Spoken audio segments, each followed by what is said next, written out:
آگے فرمایا والخاشعین والخاشعات، اللہ سے ڈرنے والے مرد اور اللہ سے ڈرنے والی عورتیں. ڈرنا کسے کہتے ہیں؟ ایک آدمی اللہ کے خوف سے بیٹھا ہوا کانپ رہا ہے، اس کو ڈرنا نہیں کہتے. جو شریعت میں خوف اس کو نہیں کہتے. شریعت میں خوف کا مطلب یہ ہے کہ جب بھی کوئی ناجائز کام ہمارے سامنے آیا، اور ایسا ناجائز کام جس کے کرنے کا ہمارا دل چاہ رہا ہے، لیکن ہمیں اس وقت اللہ کے عذاب کا خوف آ گیا کہ اگر میں نے یہ کام کیا تو اس پہ مجھے سزا ملے گی قیامت کے دن، اس خوف کی وجہ سے اتنا خوف پیدا ہو جائے کہ ہم اس وقت وہ نافرمانی چھوڑ دیں، تو ایسے لوگوں کو اللہ خاشعین اور خاشعات کہتے ہیں قرآن مجید.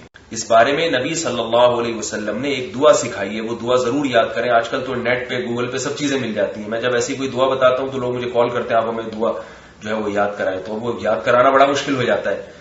تو کئی اتنے لوگوں کو کیسے میں دعا جو ہے نا وہ ٹیلی فون پہ یاد کراؤں. آپ نیٹ پہ لکھیں، یہ الفاظ آ جائیں گے.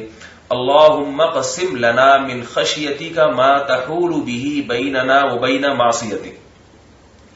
اے اللہ ہمارے دل میں اپنا اتنا خوف ڈال دے کہ وہ خوف ہمارے اور تیری نافرمانی کے درمیان آڑ بن جائے، رکاوٹ بن جائے.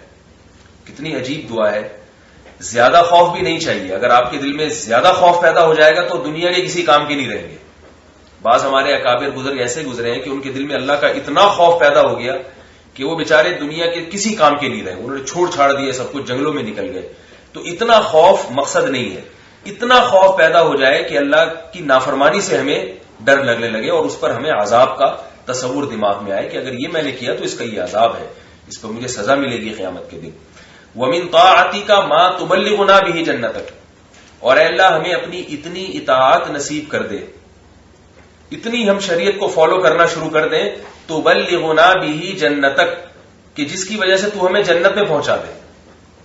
یعنی اس میں دنیا کا بھی خیال کیا گیا ہے. بالکل ایسے ہمیں حکم نہیں دیا کہ صوفی بن کے بیٹھ جاؤ اور سارے کاروبار اور دکان سب چھوڑ چھاڑ کے بس جنت کی فکر میں ہی لگے رہو 24 گھنٹے.